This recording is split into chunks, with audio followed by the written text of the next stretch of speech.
Para mí, que no se me cae un elogio a favor de nadie en general, es siempre un placer enorme juntarme con quien me estoy juntando hoy para esta edición de En el Barro, que se llama En el Barro porque los periodistas estamos en el barro, transitamos el barro. Es difícil haber transitado todos estos últimos años sin haber salido con manchas, manchas propias y manchas que te tiraron otro, la mancha venenosa.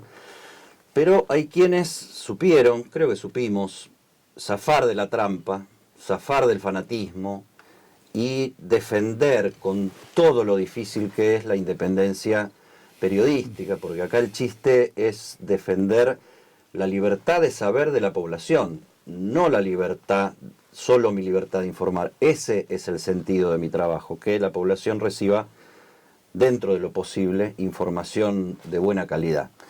Así que les estoy hablando de Nelson Castro, alguien a quien admiro y a quien quiero después de tantos años, porque hemos tenido conversaciones muy fuera de cámara sobre todos los temas, y más allá de que uno a veces piense igual o no piense igual, sabemos con Nelson Castro, o sea, en su prospecto adjunto, tiene la garantía de que está hecho desde la honestidad intelectual, el periodismo que hace, que está hecho desde la valorización de la profesión. Yo que no le tiro un elogio a nadie, chao. Bueno, falta que nos besemos en la boca. ¿Cómo estás, Eddie? Bien, ¿vos? Gracias por Bien. tu generosidad de siempre. Acaba de terminar acá Nelson su programa de la mañana en Continental. Nelson, vamos a empezar hablando del trabajo cotidiano, porque a vos te cambió un poco la vida este año. Muchísimo para bien. Hago un paréntesis. Me encanta lo que estás haciendo en radio. Ya sabía lo que estabas haciendo en la tele, pero me encanta mucho lo que estás haciendo en la radio. Siempre le digo a Fontevecchia que es algo muy importante que ustedes estén presentes allí con este proyecto que estoy convencido que va a fructificar. Así que me encanta mucho lo que estás haciendo. Bueno, gracias. Y ya está, pasaron las Listo, flores, listo, ahora empecemos Mira, a estoy boxear. muy feliz. Revivamos al viejo periodista deportivo y empecemos a boxear. Mira, estoy muy feliz, Eddie. Yo había cumplido un ciclo en el noticiero. El noticiero, para un periodista de opinión, es algo muy desgastante. El noticiero, como es el de TN, son 3 horas, no un noticiero como Telenoche, que es una cosa más elaborada, en donde vos tenés 1 hora de cosas más seleccionadas, más armado. El noticiero de un canal de cable es un toro todos los días que no te permite a veces levantar el pie de lo que un día es un asesinato, otro día otra cosa. Así que estaba cumplido el siglo hacía ya tiempo, y ya veníamos yo conversando con la gente del canal, con Ricardo Rabanelli y con Carlos Delía, la necesidad de buscar otro proyecto. Así que estoy feliz con lo que estoy haciendo, porque era una de las cosas que a mí me entusiasmaba y queríamos hacer. Esto del cronista, puro cronista, Sí. vos empezaste como cronista, claro, pero sí. no en este formato.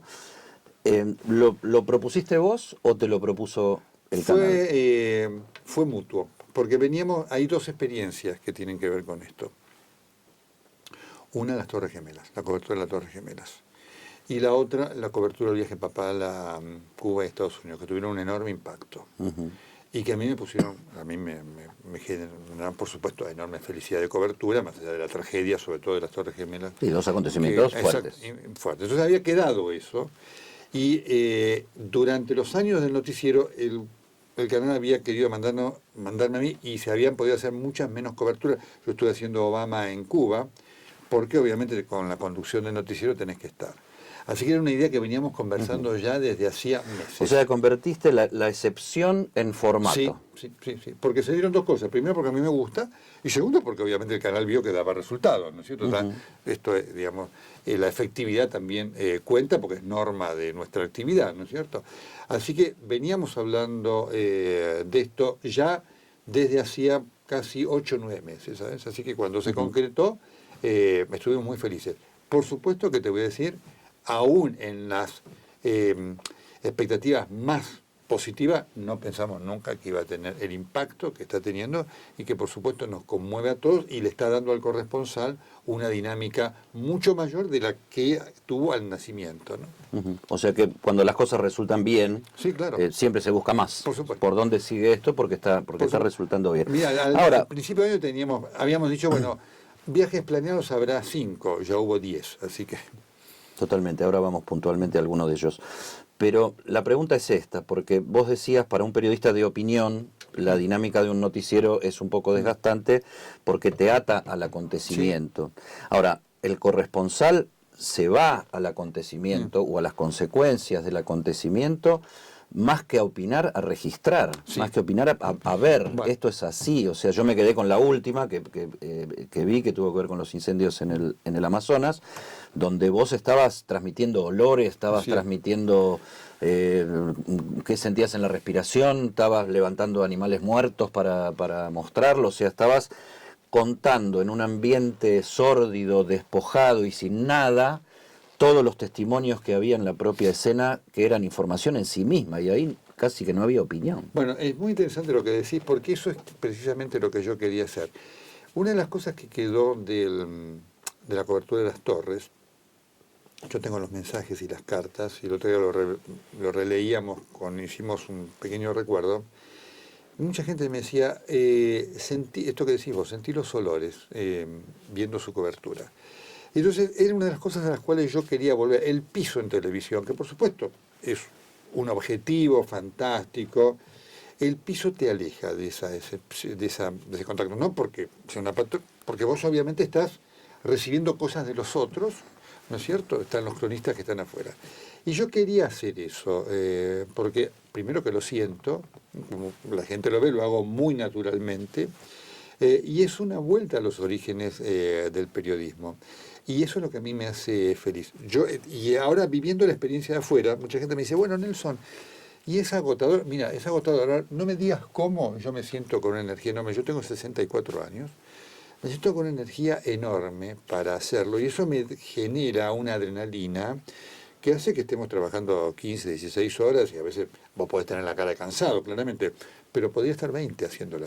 Así que eso me hace muy feliz. Pero aparte, grabando, pero también haciendo el vivo al horario que corresponde. Una cosa es hacerlo desde Brasil, otra cosa es hacerlo desde Chernobyl, donde tenés una diferencia horaria. Hay que trasladarse, hay que trasladar equipos, hay que planificar horarios a contrahorario de la vida real. Hay jet lag, hay un montón de cosas. ¿Cómo te afecta eso? Mirá, En el metabolismo, vos que sos nada, médico. hasta ahora nada. Se lo doy gracias a Dios. Ahora alguien me dice, bueno, ¿cómo hacer? La verdad que no tengo ninguna dieta, nada. Digo, soy una persona moderada y austera. Digo, pero nada, era uno de los desafíos que había, y la verdad que me siento con una energía que hace que yo llegué acá a las 6 de la mañana, a las 7 estaba haciendo un programa de radio. Por supuesto, pues llegué a mi casa, me dormí una siesta de 3 horas, cómodamente. Pero es interesante lo que te genera la adrenalina de la felicidad de estar haciendo algo que además tiene una alta calidad de realización y por supuesto tiene el desafío de la búsqueda esa casi sin red. Vos cuando estás en el piso trabajas con mucha red. Vos haces el programa de televisión, por supuesto, está el productor que yo le llamo pasamanos, como en el colegio, tenés de dónde agarrarte y te vas llevando. Y hay otro ahí que te hace de partener. Exactamente. ¿Y por qué es la cosa?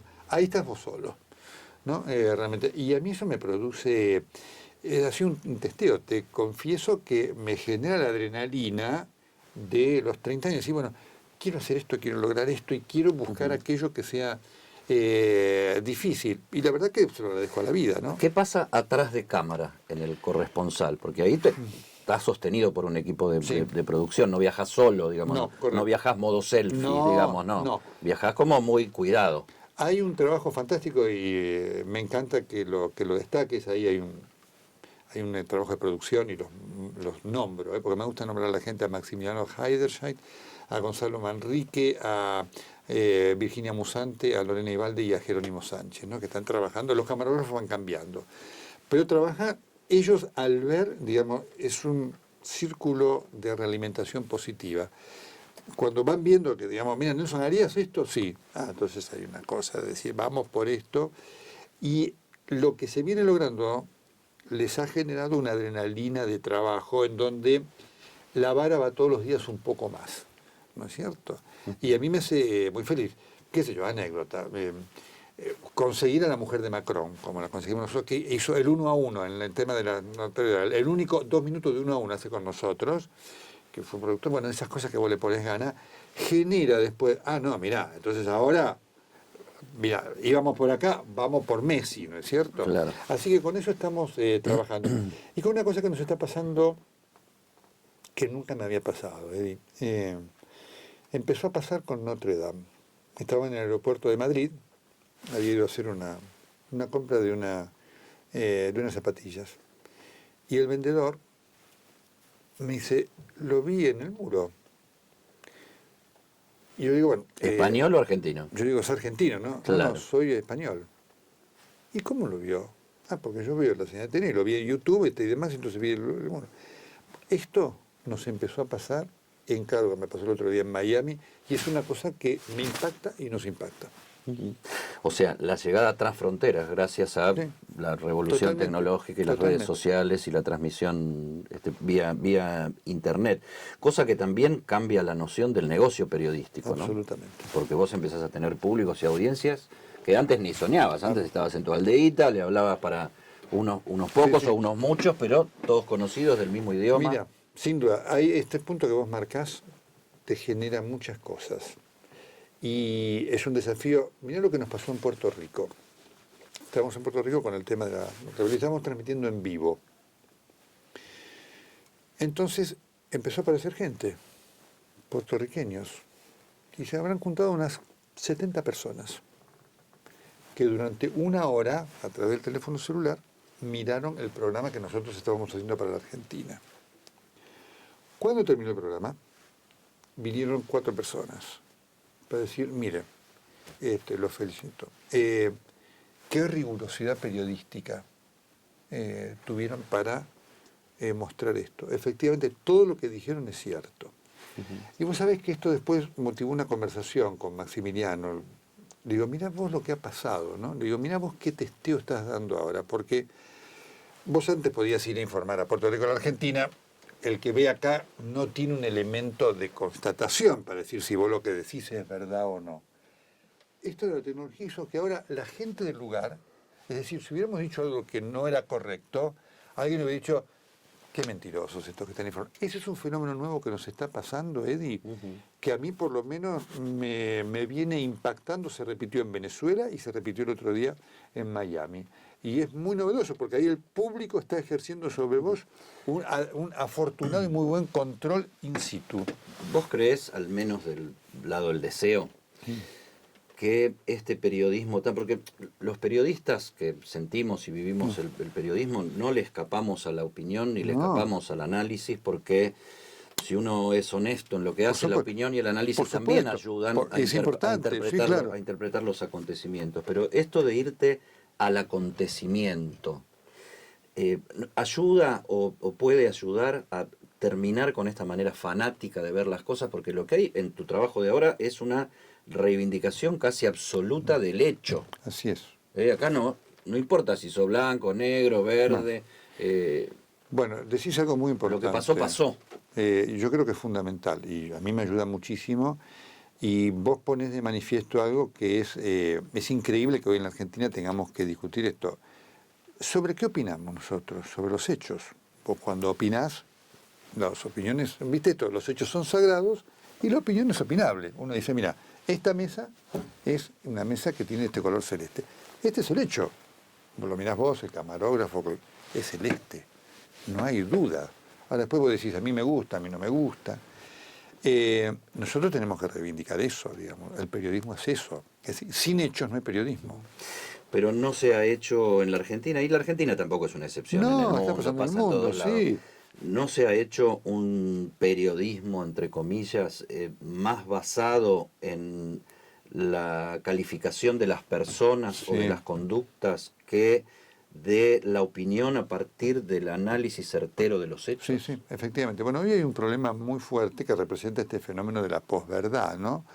Con audiencias que quieren escuchar lo que coincide con su credibilidad, con su pensamiento. Y nosotros no somos eso. Nosotros informamos las cosas como son.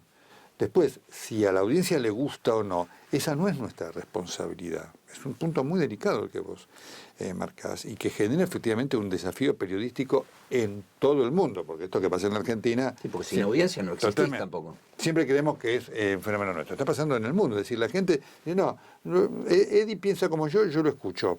Eddie no piensa como yo no lo escucho porque entonces se supone que todo lo que me diga Eddie como hecho son mentiras. No, nosotros decimos las cosas como son. Este es nuestro trabajo y en esto tenemos que insistir en lo que hacemos y en la transmisión hacia la gente joven, porque va a depender de nuestras conductas el prestigio que tenga el periodismo como actividad. Entonces, el periodismo se basa en hechos.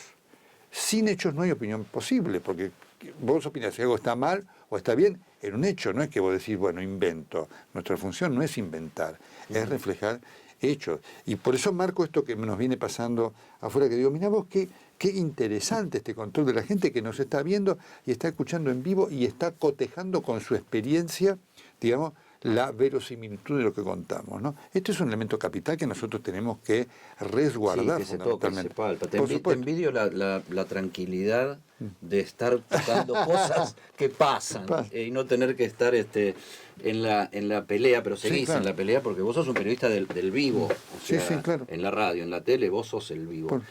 ¿Cuánto las audiencias y el deseo de las audiencias condicionan nuestro trabajo? O sea, el llamado de la audiencia, el pedido de la audiencia, el reclamo y la calificación de la audiencia. Porque yo decía al principio, alguien que no cayó en la trampa del fanatismo, también es alguien que no cayó en la trampa de decirle absolutamente todo que sí a la audiencia. Bueno, ese es un desafío hoy, genera un desafío, porque obviamente de las audiencias depende la sustentabilidad de la industria como negocio, y negocio en el buen sentido de la palabra. Sí, sí.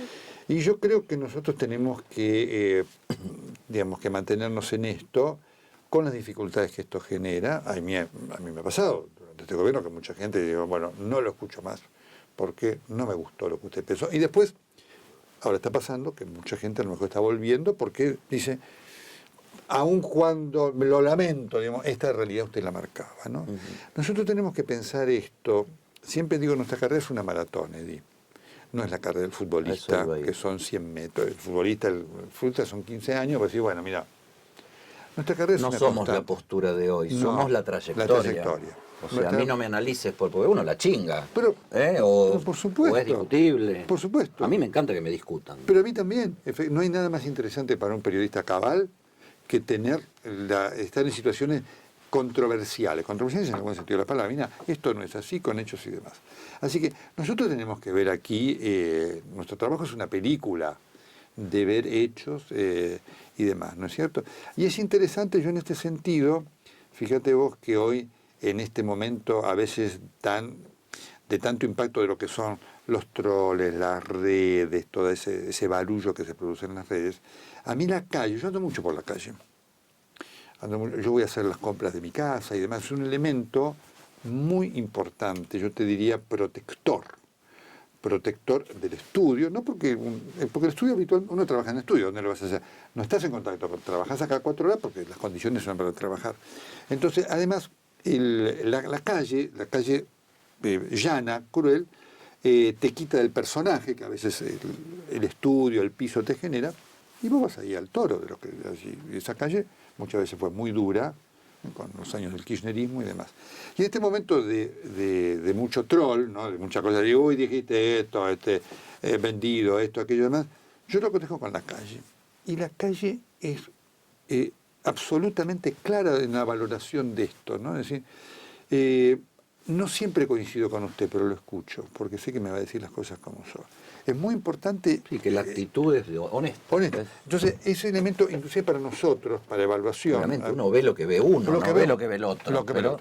Entonces, nuestro trabajo es estar ahí. Totalmente. Y el de los otros es estar en otro lado. Efectivamente. A mí a veces me preocupa mucho este fenómeno de las audiencias, sobre todo tomado no por la web y demás, por el fenómeno de las redes, de lo que es el Twitter, que es algo absolutamente cada vez más ficticio, más tomado por ese fanatismo, porque cuando vos vas a la calle, te pasan a vos, te puedes encontrar con alguien que te diga alguna vez algún insulto, pero no, Nelson... Parece más controlado desde usinas totalmente. Por eso políticas. Digo, pero a veces nos confundimos de esto, y yo lo testeo en la calle, no, Nelson, o hay gente que me dice, sí, yo al principio, sabe, no me gusta pero ahora veo la realidad y efectivamente lo que usted marca además es muy interesante ese ejercicio como tal.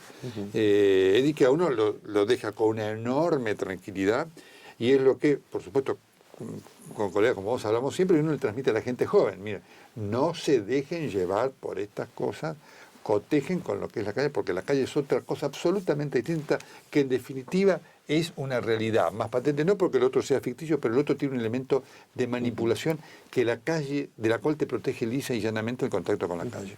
Y lo convierte a uno en alguien real también. ¿Vos Sí. peleas mucho con el personaje?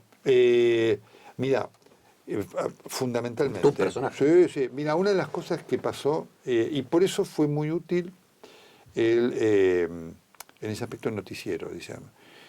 Me acuerdo unas cosas de la gente cuando apareció en el Sonca. Gente me decía, creía que usted no se reía. Le digo, mire. Entonces yo siempre le digo, mire, me río. Voy al baño. Hago pisicaca como todo el mundo, como y demás. Porque efectivamente, entonces, yo lucho en el sentido de no verme abrumado por el personaje, porque si no eso es fatal.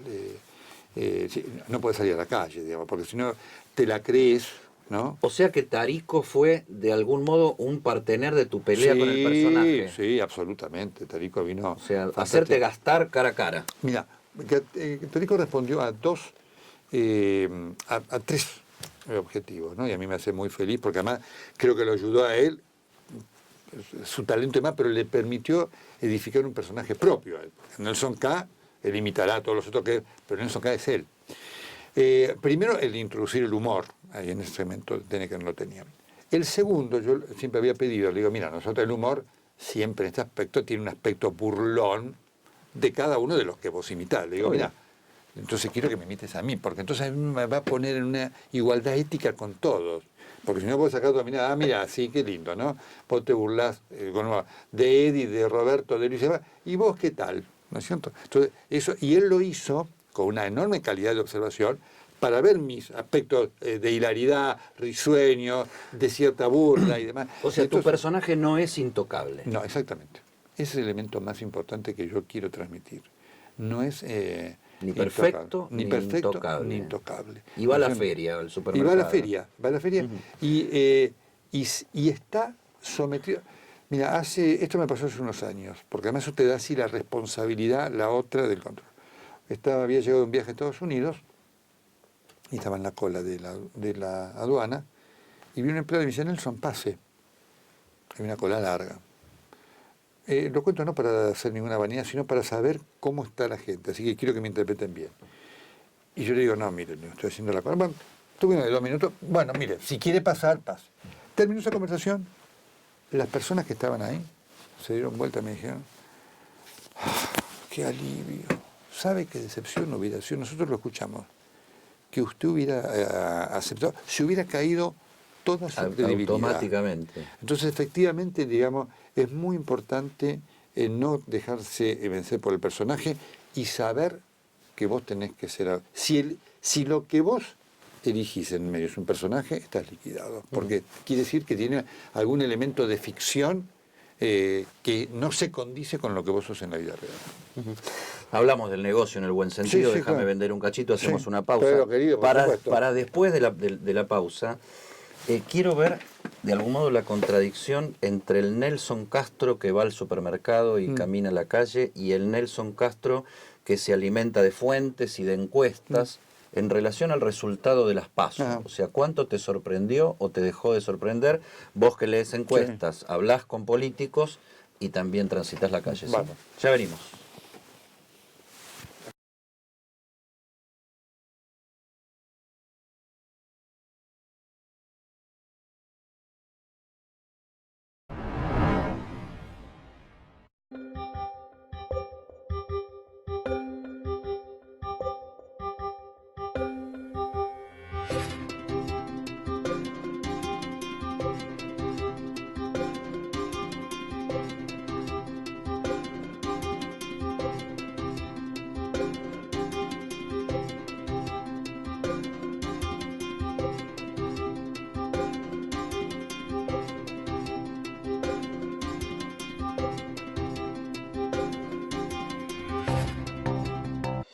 La inflación actual está afectando a todos y cada vez es más difícil hacer las compras de todos los días.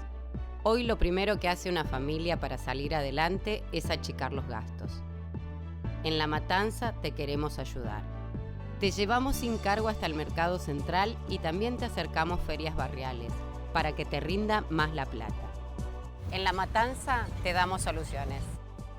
Llegó Super Podemos, el programa de precios accesibles. Matanza avanza. En la Ciudad Autónoma de Buenos Aires, vivir mejor es ley. Legislatura de la Ciudad Autónoma de Buenos Aires. Donde antes había abandono, ahora hay obras. Hoy, 700.000 bonaerenses más pueden conectarse por primera vez a la red de cloacas y 1 millón ahora tienen agua potable en sus casas. Buenos Aires Provincia. Entre todos, podemos más. Bueno, no es Nelson K, es el de veras. Sí, claro, sí, es, sí. es Nelson Castro. Sí. Hablábamos de... Ahí tienes una nota un día para traernos. Hacer una nota en conjunto con Tarico es una cosa muy divertida. Sí. Te lo aconsejo. Bueno, lo hacemos. ¿Sí? Te tomo la palabra vos también. Digo, Los supuesto, dos por decís supuesto, y él por caracterizado. supuesto. Sí, por supuesto. Es un Me encantaría. Nelson, vos tenés fuentes, lees encuestas, pero vas a la feria, digamos, Sí, claro. y andás entre la gente. ¿Cuánto te sorprendió o te generó contradicción el resultado de las PASO del 11 de agosto? Me sorprendió, por supuesto, la diferencia brutal. Ahora, tampoco yo creía esta diferencia de los 3 puntos. Yo decía algo siempre, ¿no? Porque, por supuesto, además, uno está prudente, y creo que se lo dije a varios encuestadores. Dije, mire, la verdad que, por supuesto, por eso lo consultamos a ustedes, entonces, a mí la calle me dice una cosa diferente. Digo, yo no encuentro a uno que lo vote a Macri. Y le decía, creo que unas con Rosendo Fraga o alguno, y la verdad que para mí sería una sorpresa que con esta catástrofe económica el gobierno perdiera solamente por 3 puntos. Es un elemento que a mí me generaba la duda. Obviamente no tenía ningún elemento para decir que iba a ganar por 17 puntos. No, y aparte uno en la calle, por ahí se está reivindicando solo uno. No, entonces... totalmente, pero este hecho de andar en la calle... Entonces yo digo, la verdad es que vamos a tener casi un test, porque si ante esta catástrofe económica la gente vota al gobierno, bueno, quiere decir, esto habla del temor enorme que hay hacia lo que vaya a venir, ¿no? Y decir, bueno, valoramos cosas de este gobierno que no es que no hayan ocurrido, pero que en el contexto uno de lo que se vive cuando no llegas a comer todos los días, no a fin de mes. Es muy dramático pensar en todos los temas institucionales y demás. Aparte con una cosa, porque digámoslo también, la calle que nosotros transitamos no es todas las calles. O sea, nosotros no transitamos por el fondo de la Ferrere ni por el fondo de Fuerte Apache. Nosotros transitamos por lugares donde el macrismo sacó sin duda muchos votos. A mí, por eso mismo, yo decía, si en estos lugares yo no escuchaba, me escuchaba mucha gente, yo lo voté, no lo voto más. Yo soy Feligrés de San Cayetano. Sí, el decepcionado. Totalmente, Feligrés de San Cayetano. Y hablaba ahí con el padre Alejandro Viñales, unos curas bárbaros. Y él me decía, y un hombre que no tiene un cura... No es un militante. No es un cabal. Le dije, mire Nelson, nosotros acá estamos acostumbrados a dar de comer, más, porque obviamente estamos en contacto con eso. Ahora, lo que estamos viendo ahora, yo no lo vi, tal vez me tengo que remontar al 2001 para verlo.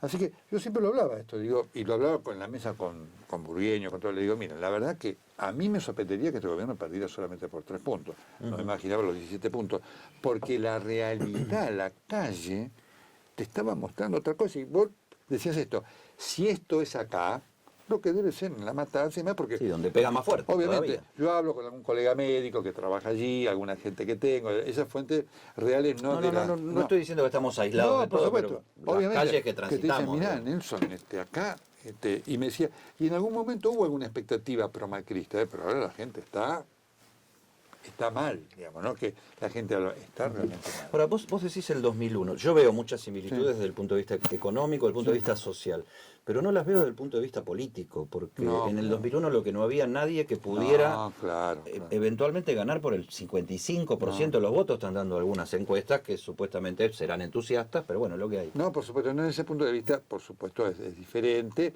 Digamos, el otro vez me lo decía muy bien Graciela Fernández Mejía. Me dice, Nelson, no hubo una diferencia clave. Apareció el Fondo Monetario Internacional y puso 50.000 millones de dólares. Eso permitió dar oxígeno, digamos, porque si no hubiera sido una crisis, obviamente no de aquel tamaño, porque, digamos, el peronismo kirchnerista hubiera tenido un elemento para decir, ¿vieron? Está pasando esto, ¿no? Así que afortunadamente no estamos en esos. Ahora, el esos sistema bordes. político funcionó como contención de la crisis también. Sí, o sea, claro la que diferencia sí. es que hay sistema político. Claro, ahí efectivamente el acuerdo de Alfonsín fue muy importante, realmente. Es un acuerdo que hoy no hay, realmente, ¿no? Digamos, Pero hoy puede haber alternancia pacífica por entre supuesto. dos signos supuestamente distintos. Por supuesto que sí, eso lo hay. En aquel momento estaba todo el sistema englobado y seguramente por eso funcionó. Es decir, miren, hagamos algo porque nos hundimos absolutamente todo. Hoy no lo hay. Ahora, de todas maneras, hay una enseñanza así que queda clara, ¿no? Porque, digamos, son 16 años de fracaso, son 12 años de fracaso del kirchnerato, eso no hay que olvidarlo. El otro día se lo decía yo a Alberto Fernández, y él lo reconocía, y 4 años de fracaso del macrismo. Aquello fue malo y esto fue peor. No, pero digamos, está claramente, la Argentina si no genera elementos de pacto en el buen sentido, de gobernabilidad, previsibilidad y demás, no tiene destino de éxito y fracasará el próximo gobierno, le llevará el fracaso. El peronismo siempre sus fracasos aparecen más en el tiempo, ¿no es cierto? Pero fracasará. Está claro que la Argentina necesita acuerdos políticos en el buen sentido, de cumplimiento efectivo. Si no, fracasará cada gobierno con lo que nos costará a nosotros, porque lo que lo pagamos esos fracasos somos nosotros.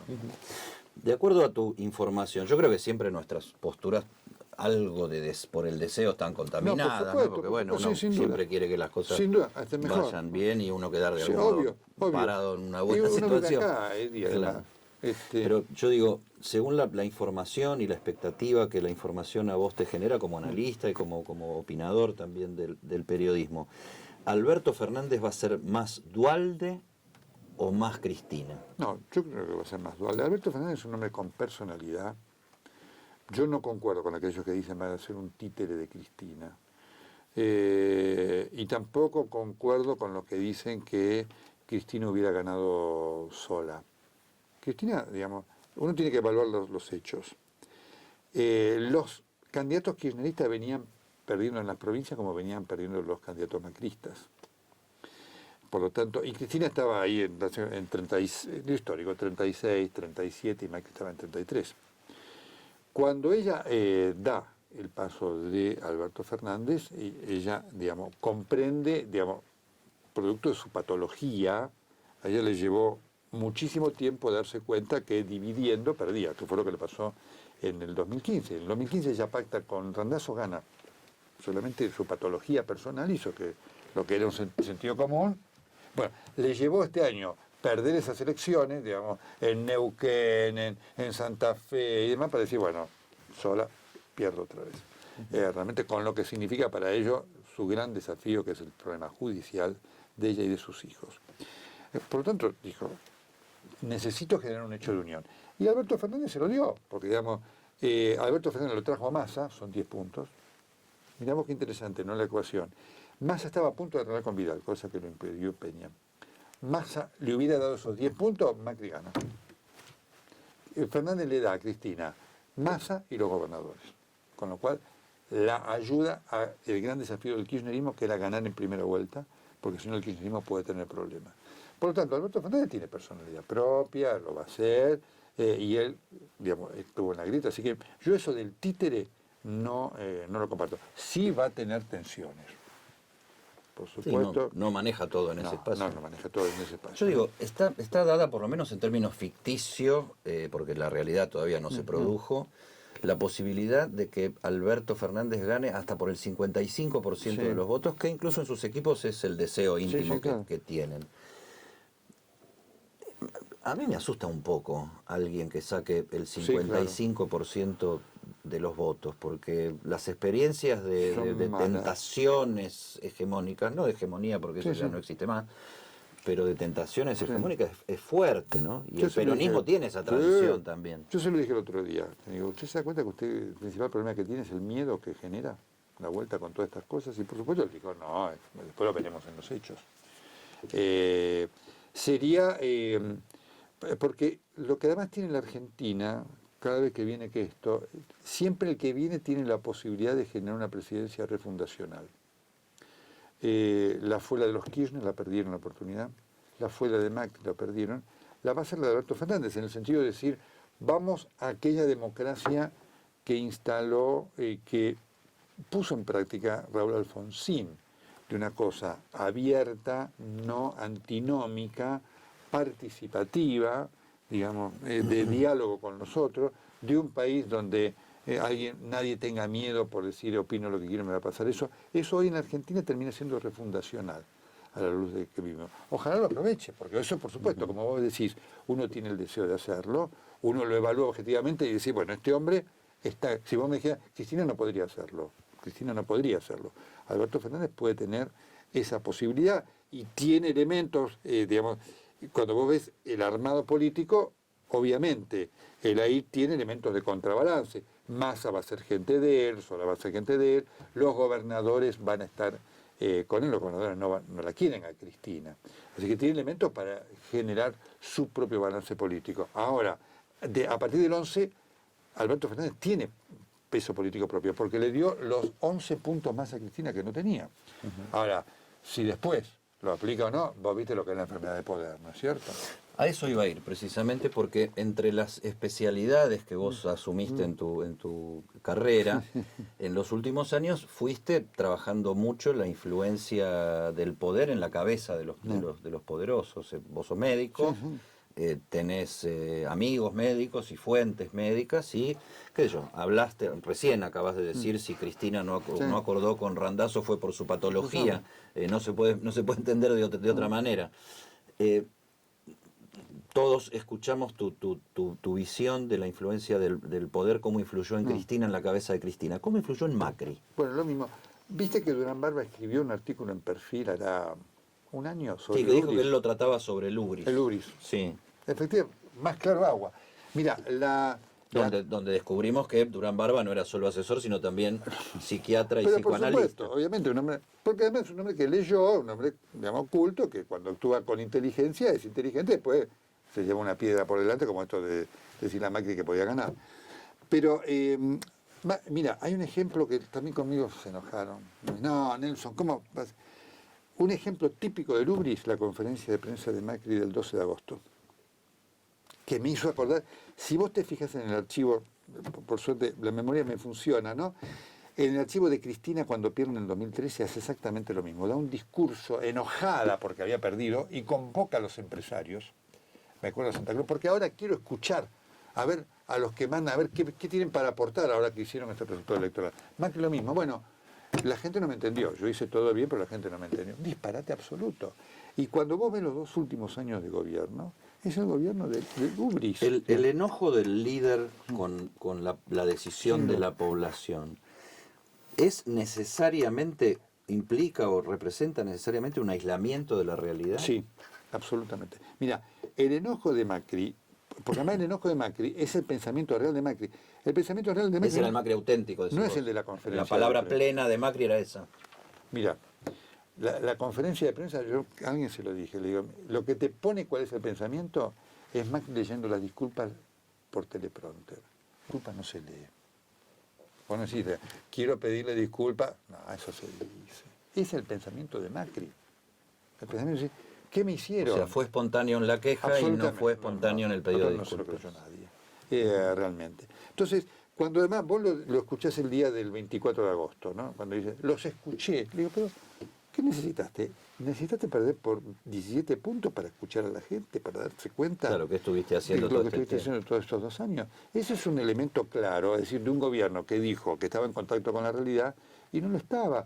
Porque esa estructura, porque además nosotros sí tenemos la información de lo que es Peña y compañía, esos soberbios que hablan con el espejo, ¿no es cierto? Que se creyeron que dominaban las cosas de taquito, ¿no es cierto? Y la realidad finalmente se te impone. Y este es el pecado principal de este gobierno como de otros.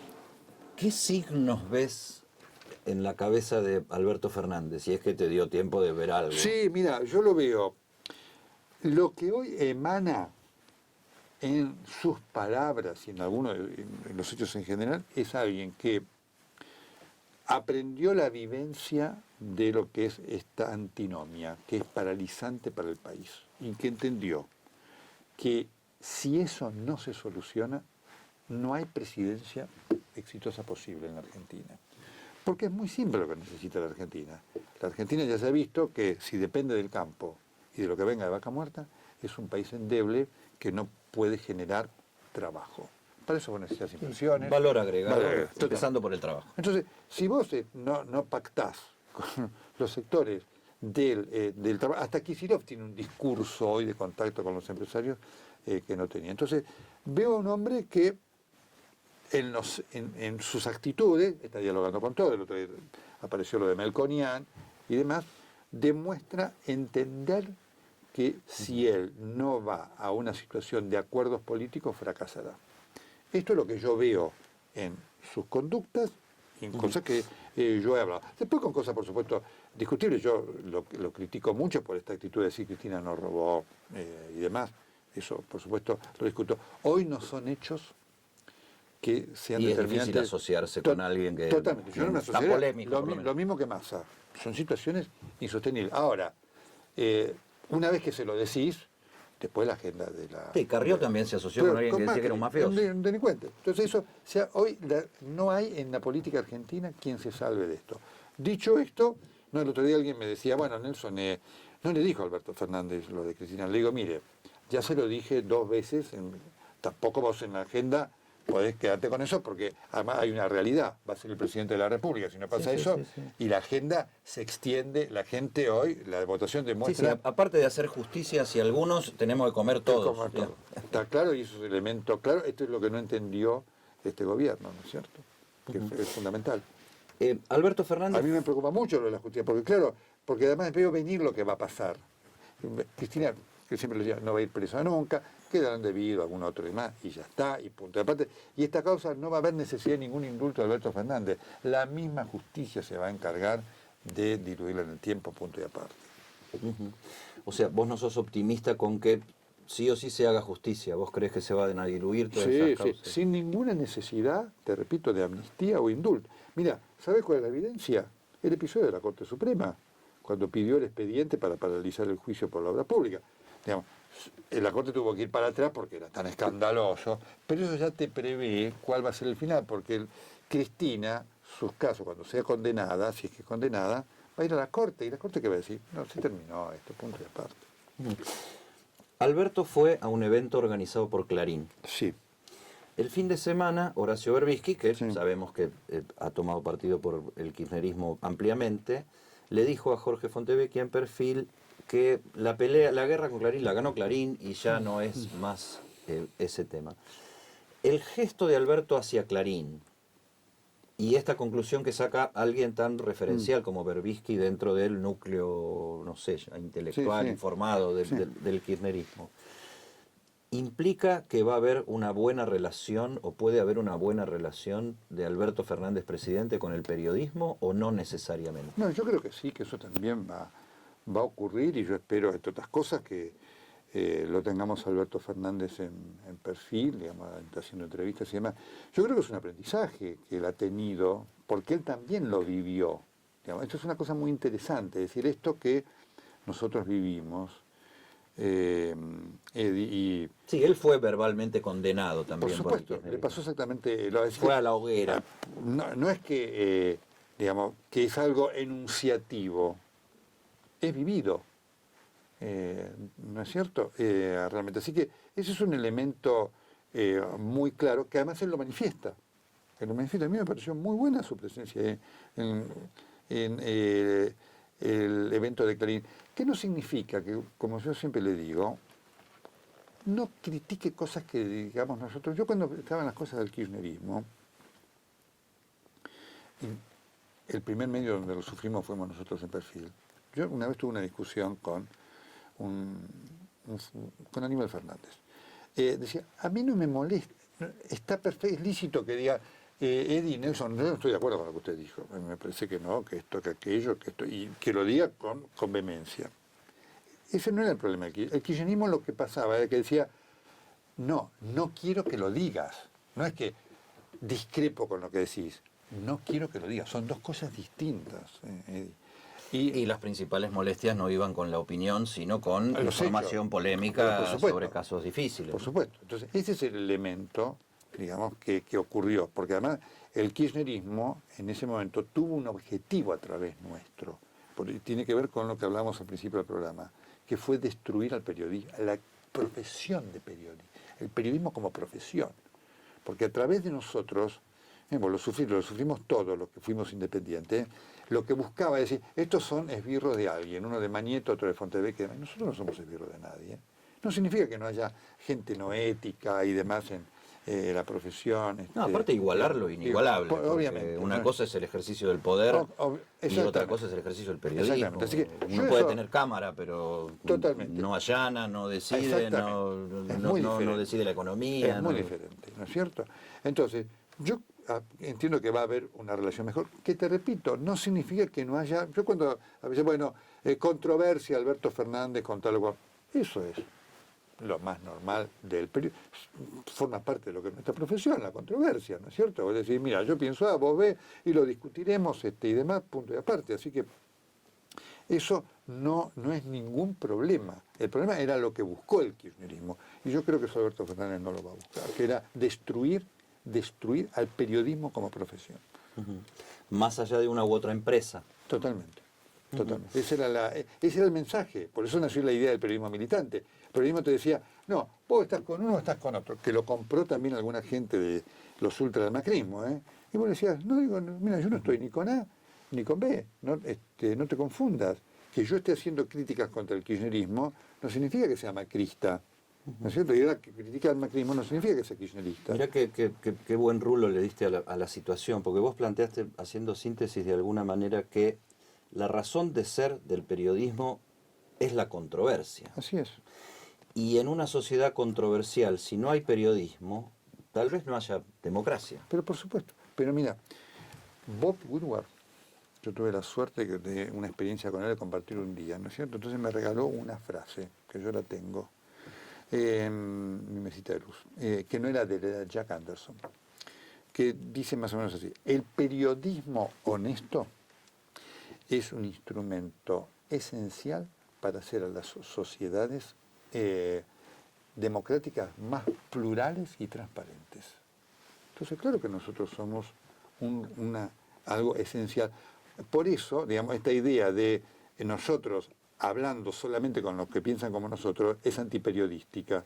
Nosotros somos un elemento absolutamente distinto de hablar con todos y discutir. Y además, porque además, Eddie, la democracia es pluralismo, ¿qué diferencia?